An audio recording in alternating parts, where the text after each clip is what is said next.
हाय प्रिय छात्र, न्यू सर्वोत्तम एग्रीकल्चर अकेडमी में आपका स्वागत है। मैं मुलायम यादव आज के इस लेक्चर में आपको पानी उठाने के यंत्र के बारे में एग्रीकल्चर इंजीनियरिंग में पढ़ाऊंगा। इसके पहले हमने काफ़ी लेक्चर जो है एग्रीकल्चर इंजीनियरिंग का पढ़ा चुका हूं, उसको आप लोग जाके बैक करके देख लीजिए। सारे लेक्चर यूट्यूब पर पड़े हुए हैं। आज के इस लेक्चर में हम पानी उठाने वाले यंत्र के बारे में बात करेंगे। बात है कि पानी उठाने के जो पुराने यंत्र हैं, जनरली क्वेश्चन वहाँ से पूछे जाते हैं। अभी नए भी यंत्र बहुत सारे आ गए हैं जो पानी को उठाते हैं। पानी उठाने का यंत्र का मतलब यह है कि सिंचाई करने के लिए। अब बहुत सारी चीज़ें हैं जो पानी उठाने का काम करती हैं और वो डोमेस्टिक पर्पस से भी किया जाता है उनका प्रयोग। लेकिन यहाँ पे हम सिंचाई के दृष्टि से क्या करेंगे, देखेंगे कि कौन कौन से हमारे ऐसे हैं पानी उठाने वाले यंत्र हैं और वो कितनी गहराई से पानी उठाते हैं, उनकी कार्य क्षमता कितनी होती है और उसमें शक्ति कितनी लगती है कि एक व्यक्ति जैसे हमारा सपोज करिए बेड़ी है, तो बेड़ी को चलाने के लिए कितने व्यक्तियों की आवश्यकता पड़ेगी, या उसके बाद यहाँ पे है ढेकली है, ढेकली के द्वारा कितने व्यक्तियों की आवश्यकता पड़ेगी। तो इन सब चीज़ों को आप हम लोग डिस्कशन करेंगे। यहाँ से क्वेश्चन जनरली यूपी कैडेट में या जनरली बीएचयू में पूछे जाते हैं। बहुत ज़्यादा टफ क्वेश्चन नहीं पूछाते हैं, आपसे सीधे क्वेश्चन कैसे क्वेश्चन पूछेंगे उसको हम आपको बताते हैं पहले, इसके बाद डिस्कशन करते हैं। जैसे सपोज करिए उसमें क्वेश्चन दिया रहेगा कि जो हमारा इजिप्टियन पेंच है यह कितनी गहराई से पानी उठाता है, तो आपको ऑप्शन में मिलता रहेगा। तो उसका जो जो ऑप्शन 0.5 to 1.2 होगा उसे में आप सही करेंगे। तो इस तरह से बहुत सारा क्वेश्चन इसमें बन के आता है सामने। इसको आपको रटने की आवश्यकता है। इसमें आप इन सबको कौन कितना गहराई से पानी उठाता है, कितना समय लगता है, कितना हेक्टेयर और समय कितना लगता है प्रति हेक्टेयर सिंचाई करने में, 1 घंटे में है, और कार्य क्षमता क्या है। तो सिंचाई सबसे पहले आवश्यक क्यों है, आपको मालूम है सिंचाई किसे कहते हैं, सबको पता होगा। सिंचाई करने के लिए फसलों को हम अलग अलग तरह से पानी को लिफ्ट करके उसको इरिगेशन चैनल के माध्यम से सिंचाई तक मेन फील्ड तक पहुंचाने का कार्य करते थे। बहुत पुराना तरीका है जब लोग बेड़ी, ढेकली या दोन से सिंचाई करते थे और चरस से, राहट से, इन सब चीज़ों से पहले सिंचाई की जाती थी। लेकिन आज के ज़माने में ये सब चीज़ें जो है विलुप्त हो गई हैं।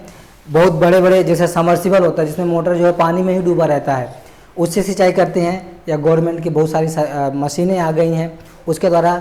ट्यूबवेल आज के ज़माने में सबसे ज़्यादा इम्पोर्टेंट है। ट्यूबवेल के द्वारा सिंचाई करते हैं, नहर के द्वारा सिंचाई करते हैं। तो ये मुख्य रूप से सिंचाई करने के जो हमारे मशीनें हैं उनका प्रयोग किया आता है।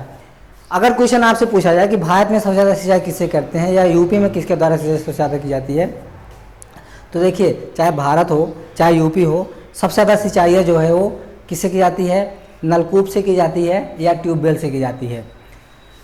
तो हम यहाँ पे बात करते हैं। अब ये इन सब की सिंचाई बहुत टोकरी, बेड़ी या दोन, इनसे सिंचाई नहीं होती है, लेकिन ये हमारे कोर्स में है इसलिए हमको पढ़ना है कि कौन सी है। जैसे आपसे क्वेश्चन पूछा जाएगा कि बेड़ी या टोकरी है उससे वह कितनी गहराई से पानी उठाती है, ठीक है। केवल एक ही का मैं एग्जांपल बता रहा हूँ, यहाँ पे आपको बहुत सारी चीज़ें, या इसके द्वारा सिंचाई करने में कितना इसकी कार्य क्षमता है। ये मतलब कार्य क्षमता आपको मालूम है ना, कार्य क्षमता हमने बताया था। जब भी आप एग्रीकल्चर इंजीनियरिंग में कार्य क्षमता की बात करेंगे तो 8 घंटे की बात करेंगे। कितने की? 8 घंटे की बात करेंगे। 8 घंटे में ये कितना खेत को सिंचित करता है। तो हम लोग शुरू करते हैं। सबसे पहले यंत्र का नाम है, पानी उठाने की गहराई है, और उसके बाद समय पर हेक्टेयर है, मीन्स 1 हेक्टेयर की सिंचाई करने में कितना समय लगता है, ठीक है। उसके बाद जो है दूसरा कार्य क्षमता है और शक्ति का प्रकार है। तो सबसे पहले हम बात करते हैं बेड़ी का, या इसको हम टोकरी कहते हैं। इसमें आपको पता होगा 4 रस्सियाँ लगी हुई होती हैं और 2 आदमी पानी को नीचे से उठा के ऊपर की तरफ नाले में एक गड्ढा होता है वहाँ पे फेंकता है, तो उससे जो है पानी मेन फील्ड में इरिगेशन चैनल के द्वारा पहुँच जाता है। तो बेड़ी और टोकरी कुछ लोग देखे भी होंगे, कुछ लोग नहीं देखे होंगे, कोई बात नहीं। तो ये जो है 0.5 या 1.5 या 1.2 मीन्स अप टू 1 मीटर गहराई तक ये पानी उठा सकता है। 1 मीटर से ज़्यादा, 1.2 मीटर से ज़्यादा अगर गहरा हो गया तो ये पानी उठाने में सक्षम नहीं होगा। आप सोचो कि बेड़ी से 30 मीटर गहरे से पानी उठा लें तो ये असंभव चीज़ें हैं, क्योंकि उसकी जो रस्सी की लंबाई होती है वो लगभग 1 मीटर के आसपास होती है, और मनुष्य जो है वो भी थोड़ा सा झुककर पानी उठाने का प्रयास करता है। तो इसकी जो गहराई है आप याद रखेंगे 0.5 टू 1.5। यहाँ पे लिखा गया है 20 घंटे, क्या है, समय पर हेक्टेयर। मीन्स अगर आपको 1 हेक्टेयर की सिंचाई करनी है तो 1 हेक्टेयर में कितना समय लगता है, 20 घंटे का समय लगता है। अगर आप किसके द्वारा सिंचाई कर रहे हैं, बेड़ी या टोकरी द्वारा सिंचाई करते हैं। उसके बाद हम लोग बात करते हैं इसकी कार्य क्षमता की। तो ये जो है 8 घंटे में इसके द्वारा 0.4 हेक्टेयर खेत की सिंचाई की जा सकती है। और इसको चलाने के लिए 2 व्यक्तियों की आवश्यकता पड़ती है। एक्चुअली वैसे तो आपको ऑफिशियली 2 ही व्यक्ति यहाँ पे लिखेंगे, लेकिन होते 4 हैं, 2-2 की जोड़ी होती है। 2 लोग जब, ऐसा तो है नहीं 2 व्यक्ति लगे हैं और कंटिन्यू पानी उठाने का कार्य कर रहे हैं, क्योंकि मनुष्यों में उतनी कैपेसिटी नहीं होती वो लगातार पानी उठाएं। तो उनको रेस्ट लेने के लिए उनकी एक जोड़ी और रहती है, तो उनको रेस्ट दिया जाता है। उसके बाद दूसरे जोड़े जो होते हैं उनको लगाया जाता है, वो पानी की सिंचाई करते हैं। जिससे क्या होता है कि जो पानी फ्लो का करने का जो तरीका है वो कंटिन्यू बना रहे, लगातार पानी जाता रहे खेत में। नहीं तो आप सोचो 1 घंटा आप पानी उठाए, उसके बाद आराम करने लगे तो क्या हुआ, पानी बहने का फ्लो क्या हो गया, टूट गया। तो आपको फिर से थोड़ा सा और मेहनत करना पड़ेगा वहाँ तक पानी पहुँचाने में, फिर उसके बाद उससे आगे सिंचाई होगी। तो इस तरह से होता है। अगली बात हम लोग करते हैं ढेकली की। यह 3 मीटर की गहराई तक पानी उठाता है, 1 से 3 मीटर, इसको भी आप याद रखेंगे। 1 से 3 मीटर गहराई तक पानी उठाता है। 250 घंटे लगते हैं इसे सिंचाई करने में। कार्य क्षमता इसका कितना है, वो है 0.03 हेक्टेयर। बहुत कम है क्योंकि बहुत समय ज़्यादा लग रहा है 1 हेक्टेयर की सिंचाई करने में, और 1 व्यक्ति के द्वारा इसमें काम होता है। दोन आप लोग देखे होंगे, चमड़े का या जनरली चमड़े का ही बनाया जाता है। उसको पानी में डुबोकर फिर निकाल के फिर पलटा जाता है। 1 ही व्यक्ति इसमें काम करता है। 1 से 1.5 मीटर की गहराई से पानी उठाता है और 55 घंटे में, या 1 हेक्टेयर की सिंचाई करने में इसके द्वारा 55 घंटे का समय लगता है। 0.2 हेक्टेयर की सिंचाई करता है और 1 व्यक्ति के द्वारा इसको चलाया जाता है। इजिप्टियन पेंच आप लोग जानते होंगे, बहुत ज़्यादा गहराई से पानी नहीं उठाता। ये भी 0.5 टू 1.2 मीटर की गहराई से पानी उठाता है। इजिप्टियन पेंच जो है ककनी के आकार का बना हुआ होता है। इस तरह से आप अगर देखें तो वो इस तरह से बना हुआ होता है। तो जो खाली स्थान होते हैं उसको नीचे किया जाता है, उसके बाद घुमाया जाता है। तो उसके माध्यम से क्या होता है, पानी नीचे से ऊपर की तरफ आ जाता है और उसको हम गड्ढे में लेके फिर उसके बाद मेन इरिगेशन चैनल के द्वारा हम मेन खेत तक पहुंचाते हैं। तो जो हमारा इजिप्टियन पेंच है, इजिप्टियन पेंच के द्वारा 0.5 से 1.2 मीटर की गहराई से पानी उठाते हैं। 40 घंटे का समय लगता है। 0.3 हेक्टेयर भूमि जो है इससे 8 घंटे में सिंचित की जाती है और 1 व्यक्ति के द्वारा काम किया जाता है। अब हम चेन पंप की बात करें। चेन पंप जो है ये 2 तरफ होता है, सिंगल चेन पंप और डबल चेन पंप। उसमें एक में सिंगल चेन लगा होता है तो उसको हम सिंगल चेन पंप कहते हैं, दूसरे में डबल चेन लगा होता है उसको डबल चेन पंप कहते हैं। बात है कि दोनों का जो तरीका है, दोनों की जो अगर कार्य क्षमता की अगर बात करें, सिंगल चेन पंप की थोड़ा सा कम होती है, डबल चेन पंप की कार्य क्षमता ज़्यादा होती है। सिंगल चेन पंप के द्वारा हम इजिप्टियन पेंच से इतनी गहराई से पानी निकालते हैं, मतलब 0.5 टू 1.2 मीटर की गहराई से पानी उठाते हैं और 0.3 हेक्टेयर इसका कार्य क्षमता है।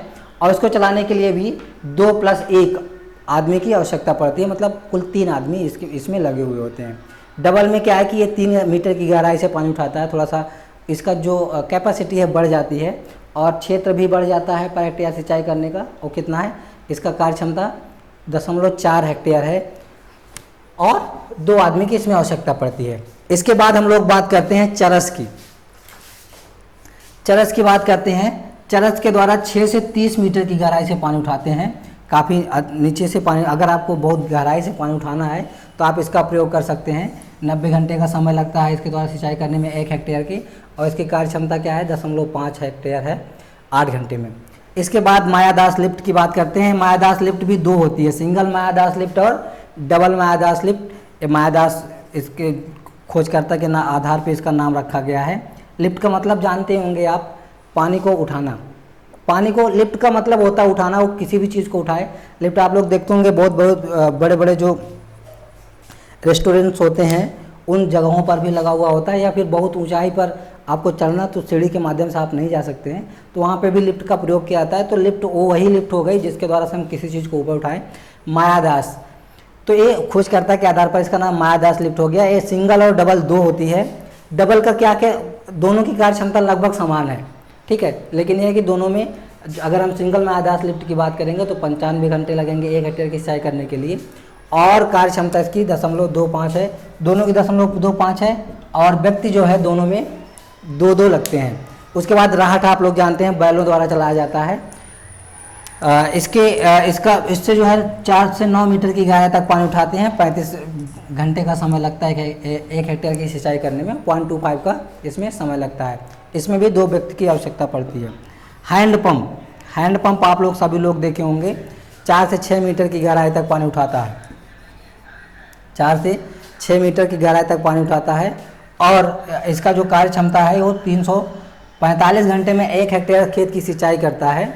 और 15.15 इसका क्या है, कार्य क्षमता है। एक व्यक्ति दिन भर हैंडपम्प चलाते रहिए तो एक दिन में लगभग 8 घंटे में 0.15 हेक्टेयर की भूमि की सिंचाई करेंगे। केंद्रीय पंप है, केंद्रीय पंप की जो कार्य क्षमता है वो क्या है, 1.5 हेक्टेयर। सबसे ज़्यादा जो आप हमारे ट्यूबवेल में ट्यूबवेल लगा होता है उसमें जो केंद्रीय पंप लगा हुआ होता है उसके द्वारा सिंचाई करते हैं, तो उसकी कार्य क्षमता काफ़ी ज़्यादा होती है। उसका 1.5 हेक्टेयर खेत हम 8 घंटे के में सिंचित कर सकते हैं, और 30 से 40 मीटर की गहराई तक पानी उठाती है। तो हमारा जो पानी उठाने वाले यंत्र हैं इसको आप लोग कॉपी में लिख लेंगे और केयरली इसको याद कर लेंगे। यहाँ से क्वेश्चन आने की संभावना रहती है। आज के लिए बस इतना ही, धन्यवाद।